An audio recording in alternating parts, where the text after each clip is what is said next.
Hello everyone, welcome to the Python programming series and update.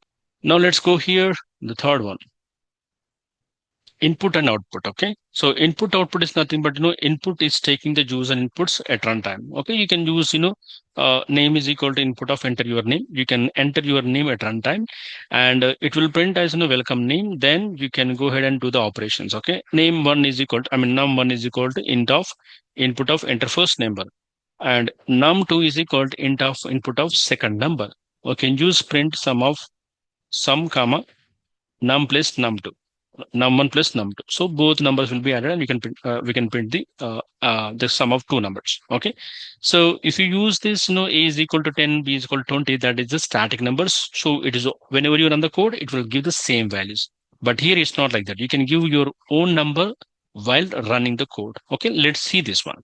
So input is nothing but you use it to take the user inputs at runtime. Okay, and a print use it to display the output that we know it's all right. Now let's see this practically. That is called input and output, right? Input and output. Input and output. Yes. Now let's come here, and you can use name is equal input. There is an inbuilt keyword is an input of enter your name. Enter your name. So I'm going to use this print of.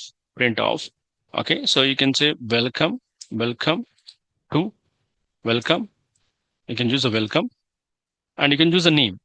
Sorry, you can use the name. All right. Now let's run this one, and here you can type it. Okay. You can say Ramesh Kodikala in the console. It is giving welcome Ramesh Kodikala. Right. This is what you're giving the input at runtime, guys. Okay.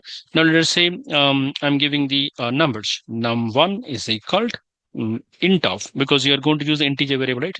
Int of input of enter first number. Enter first number, right? The second number is equal int of input of enter second number, right? Two numbers I'm entering here. Okay, then finally I'm printing what? Sum of num1 plus num2. That's it. Okay, now let me run this. First I'll enter my name, Ramesh Kodikala. Okay, no problem.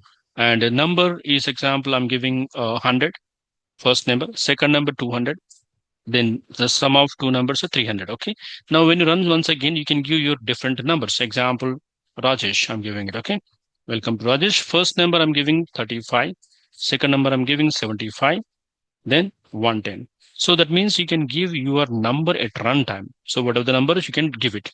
But if you use the starting numbers, it is going to print the same sum of two numbers. It will print always same. Okay, but this is giving at runtime. You can enter your details and you can validate your code. All right. So this is the input and output.